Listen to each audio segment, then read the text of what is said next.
সবপ্রথমে আগে কথা বলা যাক ভারত আমেরিকার পাকিস্তান সম্পর্কে। কেননা আমেরিকান অ্যাম্বাসেডর সার্গিও গৌর যে কাশ্মীরে গিয়ে যে কাণ্ডটি করে বসেছেন না, সেটার ওপর এখন নতুন একটা আপডেট এসেছে। সেগুলোর ওপর আমরা তো কথা বলবোই, এর ওপর চীনের কি অ্যাঙ্গেল সামনে আসছে সেটা আলোচনা করব। কিন্তু ভারত ও পাকিস্তানের মধ্যে যে এক ধরনের মুখোমুখি সংঘাত চলছে, তা এখন ইন্ডিয়ান হাইকমিশনার আর পাকিস্তান হাইকমিশনের বিল্ডিং পর্যন্ত পৌঁছে গেছে। সেগুলো নিয়ে বড় খবর আসছে। রেফারেন্সের জন্য আপনারা স্ক্রিনে আর্টিকেলের স্ক্রিনশট রয়েছে। খবর বেরিয়ে আসছে যে পাকিস্তানের ইসলামাবাদে ভারতের যে হাই কমিশন রয়েছে, তার বাইরে যে পার্কিং পোলে বা ব্যারিকেডগুলো লাগানো ছিল, সেগুলো পাকিস্তানের কর্তৃপক্ষ সরিয়ে দিয়েছিল। যার পর ইন্ডিয়ান হাই কমিশন পাকিস্তানের পররাষ্ট্র মন্ত্রণালয়কে বিষয়টি জানালো এবং বলে যে এই পার্কিং পোল এবং ব্যারিকেডগুলো যেন পুনরায় এখানে ইনস্টল করে দেওয়া হয়। এটি আমাদের নিরাপত্তার জন্য প্রয়োজন।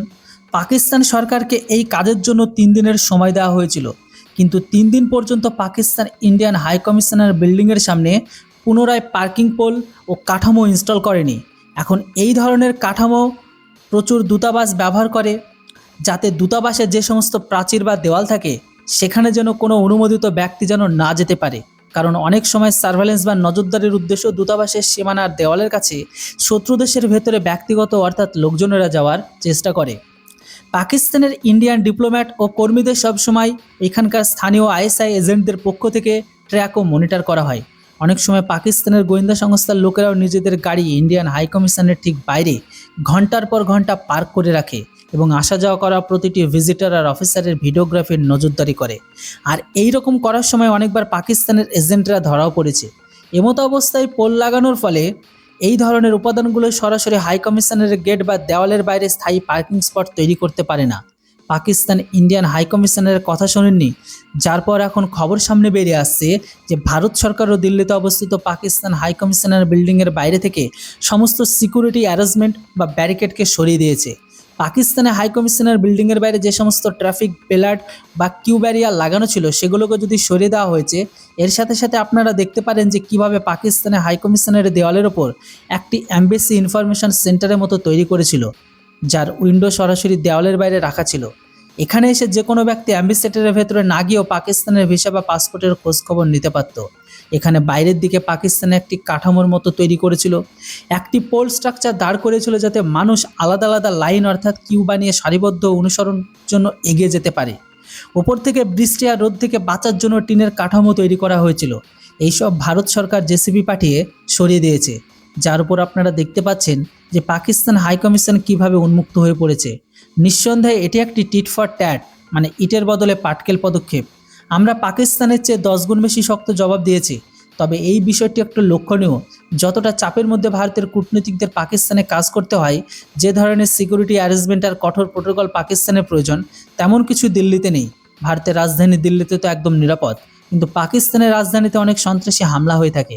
তাই ইন্ডিয়ান হাই কমিশনের ব্যারিকেড আর পার্কিং পোল সরিয়ে নেওয়া মানে ইন্ডিয়ান অ্যাম্বাসি আর সেখানে পোস্টেড কর্মীদের আরও ঝুঁকিতে ফেলে দেওয়ার মতো বিষয় হয়ে দাঁড়ায়। তাদের জন্য আরও সমস্যা তৈরি করার মতো ঘটনা ঘটল। এর পাশাপাশি অনেক চ্যানেলে দাবি করেছে যে ইউএস অ্যাম্বাসেডর সার্গিও গৌর যেহেতু জম্মু কাশ্মীরে সফরে গিয়েছিল, সেখানে তিনি জম্মু কাশ্মীরকে ভারতের গুরুত্বপূর্ণ অংশ বলে দিয়ে দিয়েছে। তাই পাকিস্তান সরকার ইন্ডিয়ান হাই কমিশনার বিল্ডিংয়ের সামনে থেকে এই স্ট্রাকচার সরিয়ে দিয়েছে। কিন্তু বিষয়টি একেবারে সেই রকম নয়। ইউএস অ্যাম্বাসেডাররা জম্মু কাশ্মীরে সফরে গিয়েছিল, আর পাকিস্তানের কর্তৃপক্ষ 4 দিন আগে 16ই আগস্ট এই কাজটি করেছিল। যে পর্যন্ত ইউএস অ্যাম্বাসেডার প্রতিশ্রুতি দেওয়ার বিষয়, যেখানে তিনি বলেছেন যে তিনি জম্মু কাশ্মীরের জন্য ট্রাভেল অ্যাডভাইজারি রিভিউ করবেন। এটি নির্দেশ করে যে সার্গিও গৌর জম্মু কাশ্মীরকে পর্যটন আর নিরাপত্তার দিক থেকে বেশ নিরাপদ মনে করেন, তাই তিনি ট্রাভেল অ্যাডভাইজারি রিভিউর কথা বলেছেন। ইউএস অ্যাম্বাসেডর জম্মু কাশ্মীরে গিয়ে এই সমস্ত জিনিসগুলো করেছেন। এটার জন্য পাকিস্তান ইউএস অ্যাম্বাসেডরকে সমন করেছে এবং সার্গিও গৌরের দায়িত্বজ্ঞানহীন আর অসাবধানতাপূর্ণ বিবৃতির ওপর তীব্র আপত্তি আর প্রতিবাদ নথিভুক্ত করেছে এবং বলেছে জম্মু কাশ্মীর একটি আন্তর্জাতিকভাবে স্বীকৃত বিতর্কিত ভূখণ্ড, যা ভারত বেআইনিভাবে দখল করে রেখেছে এবং এর সমাধান জাতিসংঘ নিরাপত্তা পরিষদের প্রোটোকল অনুযায়ী হতে হবে। এর পাশাপাশি পাকিস্তান ইউএস প্রেসিডেন্ট ডোনাল্ড ট্রাম্পের বিবৃতি স্বাগত জানিয়েছে, যেখানে ট্রাম্প গত বছর অফার দিয়েছিল যে তিনি জম্মু কাশ্মীরের ইস্যু সমাধানের জন্য ভারত আর পাকিস্তানের মধ্যে মধ্যস্থতা করতে প্রস্তুত। এটা পাকিস্তানের বক্তব্য। অর্থাৎ পাকিস্তান প্রথমে সার্গিও গোবরের স্টেটমেন্ট বিরোধিতা করলো, কিন্তু তাদের বিবৃতির শেষ প্যারাগ্রাফে ডোনাল্ড ট্রাম্পের তোষামদও করলো যাতে ট্রাম্প খুশি থাকেন। যাই হোক, পাকিস্তানের পরে এবার চীনের কান্নাকাটি সামনে আসতে চলেছে, কারণ ইউএস অ্যাম্বাসেডর সার্গিও গোর আজ লেহ পৌঁছে গিয়েছে এবং লেহতে তিনি দালাই লামার সাথে সাক্ষাৎ করতে যাচ্ছেন। হতে পারে যখন আপনারা এই ভিডিওটি দেখছেন সার্গিও গোর দালাই লামার সাথে মিটিং সম্পূর্ণ করে ফেলবে। চীন তো আগেও বলেছে যে দালাই লামাকে তারা একজন বিচ্ছিন্নতাবাদী নেতা মনে করেন এবং তাদের মতে দালাই লামা তিব্বতে বিচ্ছিন্নতাবাদ বাড়িয়ে তিব্বতকে চীন থেকে আলাদা করার উদ্দেশ্যে কাজ করেন। এর পাশাপাশি চীন দালাই লামার ওপর তিব্বতের সহিংসতা আর দাঙ্গা উস্কে দেওয়া, আন্তর্জাতিক পর্যায়ে চীনের ভাবমূর্তি ক্ষুণ্ণ করা আর পরবর্তী দালাই লামার পুনর্জন্মের ঐতিহাসিক নিয়মগুলোর সাথে ছিনিমিনি খেলার গুরুতর অভিযোগ ইতিমধ্যে এনেছে। আর এমত অবস্থায় ইউএস অ্যাম্বাসেডর সার্গিও গোর যখন দালাই লামার সঙ্গে সাক্ষাৎ করেন, চীনের পক্ষ থেকে কোনো না কোনো স্টেটমেন্ট অবশ্যই আসতে যাচ্ছে। এখন এটা দেখা বেশ কৌতূহল দীপক যে এত কিছুর পর চীনা প্রেসিডেন্ট শি জিনপিং আগামী মাসে ব্রিক্স সামিটের জন্য ভারতে আসেন নাকি আসেন না, কারণ দালাই লামার ঘটনার আগে ভারতের অরুণাচল প্রদেশও 27টি লোকেশনের নাম পরিবর্তন করে সেগুলোকে ভারতীয় নাম দিয়েছিল এবং ভারত অফিসিয়াল ম্যাপের মাধ্যমে নথিভুক্ত করেছিল। পরবর্তী আপডেট আসছে মিডল ইস্টে ভারতের সবচেয়ে ঘনিষ্ঠ ইসলামিক দেশ ইউনাইটেড আরব আমিরাত আর ইরানকে নিয়ে। রেফারেন্সের জন্য আপনারা স্ক্রিনে রয়টার্সের আর্টিকেল স্ক্রিনশট রয়েছে। খবর বেরিয়ে আসছে যে ইউএই ইরানের ওপর অনির্দিষ্টকালের ট্রেড এমার্গো মানে বাণিজ্যিক নিষেধাজ্ঞা আরোপের ঘোষণা দিয়েছে। এই এমার্গো বলা হচ্ছে যে ইরানের ওপর আমেরিকা যে সমস্ত নিষেধাজ্ঞা জারি করেছিল সেগুলোর চেয়েও বেশি ইরানের ক্ষতি হতে চলেছে। অর্থাৎ এই পর্যন্ত আমেরিকার ইউরোপীয় ইউনিয়ন ইরানের ওপর যে সমস্ত নিষেধাজ্ঞা জারি করেছিল সেগুলো থেকে ইরানের যতটা ক্ষতি হচ্ছিল তার চেয়ে কয়েক বহুগুণ বেশি কেবল ইউএই নিষেধাজ্ঞা বা এমার্গোর ফলে ইরানের ক্ষতি হবে। এখন ভাবার বিষয় হলো যে ইউএই হঠাৎ করে ইরানের ওপর ট্রেড এমার্গো কেন লাগালো। তো মূলত ইউএইর প্রতিরক্ষা মন্ত্রণালয়ের বক্তব্য হলো ইরান তাদের ওপর 2টি ব্যালিস্টিক মিসাইল নিক্ষেপ করেছে, যা ডিটেক্ট করা হয়েছে। প্রাথমিক মূল্যায়ন থেকে মনে হচ্ছে যে এটি ইউএইর উপকূলের কাছে সামুদ্রিক ট্রাফিককে টার্গেট করে হামলা চালানো হয়েছিল। অর্থাৎ ইউএই উপকূলের কাছে যে সমস্ত কার্গো জাহাজ রয়েছে, যেসব তেল ও গ্যাসের ট্যাঙ্কার জাহাজ রয়েছে, সেগুলোর উপর হামলা চালানোর জন্য এই 2টি ব্যালিস্টিক মিসাইল ইরানের পক্ষ থেকে ফায়ার করা হয়। তবে ভালো খবর এটাই যে এই 2টি মিসাইলকে সমুদ্র গিয়ে পড়েছে, টার্গেট আগেই নষ্ট করে দেওয়া হয়। অর্থাৎ সবকটি নিরাপদ রয়েছে, কারণ কোনো এতে ক্ষতি এখনও পর্যন্ত হতে দেয়নি বা হয়নি। তো এই ব্যালিস্টিক মিসাইল হামলার জবাবে ইউএই ইরানের ওপর ট্রেড এমার্গো আরোপের সিদ্ধান্ত নিয়েছে। ইউএই ট্রেড এমার্গোর পর ইরান বলেছে যে আমরা ইউএইর ওপর কোনো ব্যালিস্টিক মিসাইল ফায়ার করিনি, আমাদের পক্ষ থেকে কোনো হামলা চালানো হয়নি এবং এটি ফলস ফ্ল্যাগ অপারেশন। অর্থাৎ ইসরায়েল ও আমেরিকা ইউএইর ওপর হামলা চালিয়েছে এবং ইরানকে ফাঁসিয়েছে। এখন ইরান ক্রমাগত সাফাই পেশ করার চেষ্টা করছে যে তারা এই হামলার পেছনে নেই এবং ইউএর সাথে কোঅপারেট করতে প্রস্তুত। অথচ ইউএই জানিয়েছে যে ইরানের সাথে সমস্ত ধরনের trade, commercial exchange, financial transaction আর বিজনেস ডিল পরবর্তী নোটিশ না দেওয়া পর্যন্ত বন্ধ থাকবে। এখন চিন্তার বিষয় হলো যে ইরান এত সাফাই পেশ কেন করছে, তাহলে নিশ্চয়ই ওনার মনে কোনো ভয় আছে। তাই তো মূলত ইরান গত বছরে অন্য যে সমস্ত দেশ থেকে সামগ্রী ইম্পোর্ট করেছিল তার প্রায় মাত্র 30% কেবল ইউএইর পোর্ট দিয়ে হয়েছে বা ইরান এসেছিল। শুধু ইম্পোর্ট নয়, বরং ইরানের যে টোটাল এক্সপোর্ট ছিল তার মধ্যে 13% এক্সপোর্ট একাই ইউএই তেলেই যেত। হ্যাঁ, এখন এই 2টি জিনিস প্রায় 25 থেকে 30 বিলিয়ন ডলার সমমূল্যের। বিশ্বের বাকি দেশগুলোয় আমেরিকার নিষেধাজ্ঞার কারণে ইরানের সাথে বাণিজ্য করতে পারে না, এমনকি চীনও তাদের প্রচুর মালামাল ইউএইর পথ দিয়ে ইরানে পাঠায়। বড় জাহাজ থেকে মালামাল প্রথমে ইউএইতে যায় এবং তারপর সেখান থেকে ছোট নৌকার সাহায্যে ইরানে পৌঁছায়। এমনকি অনেক দৈত্য ব্যবহার মালামাল যেগুলো দিয়ে ইরান ড্রোন আর অন্যান্য অস্ত্র তৈরি করে, এগুলো ইউএইর মাধ্যমে ইরানে যায়, যে কারণে বহু পশ্চিমী দেশ ইউএইকে Iran's window to world economy বলে থাকে। এছাড়া ইরান শ্যাডো ফ্লিটের মাধ্যমে তাদের যে ক্রুড অয়েল আর গ্যাস এক্সপোর্ট করে সেটার পেমেন্টও কিন্তু দুবাই আর ইউএইর ফাইন্যান্সিয়াল সিস্টেম থেকেই রিরুট হয়ে কেবল সেল কোম্পানির সাহায্যে ইরানে পৌঁছায়। তাতে সংযুক্ত আরব আমিরাত ব্যাংকিং সিস্টেম ইরানের সেল কোম্পানিগুলোকে সুবিধা প্রদান করে।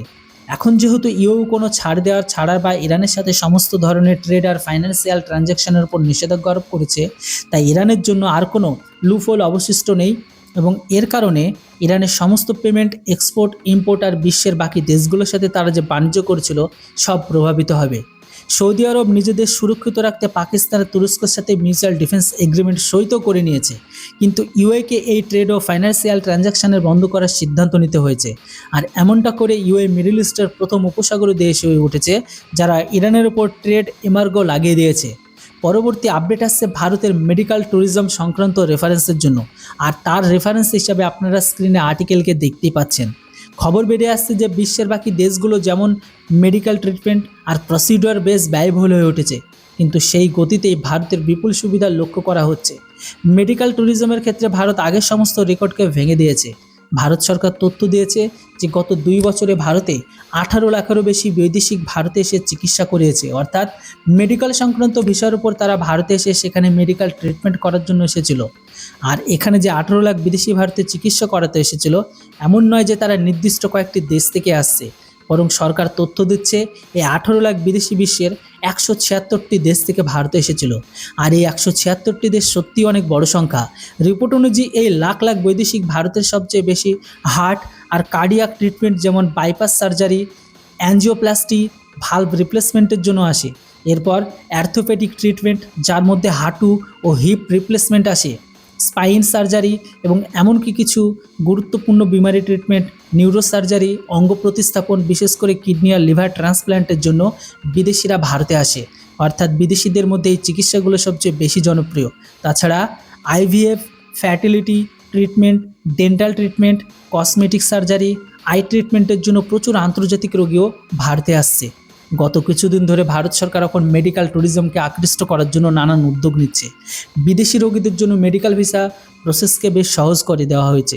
রোগীর সাথে আসা মেডিকেল অ্যাটেন্ডেন্টের জন্য ভিসা প্রসেস আরও সহজ করা হয়েছে, যাতে চিকিৎসার পর বিদেশি পরিবারের সদস্যরা ভারতে এসে রোগীর সাথে দেখা করতে পারে।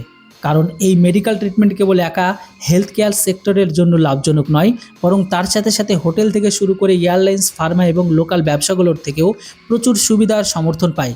তাই ভারত সরকার এখন মেডিকেল ট্যুরিজমের উপর বিশেষ জোর দেওয়া শুরু করেছে। তো বন্ধুরা, আজকের ভিডিও তথ্যগুলো কেমন লাগলো অবশ্যই কমেন্ট বক্সে লিখে জানান। ভিডিও আর ইনফরমেশন ভালো লাগলে চ্যানেলটিকে কেউ সাবস্ক্রাইব করতে ভুলবেন না। Thanks for watching. জয় হিন্দ, বন্দে মাতরম।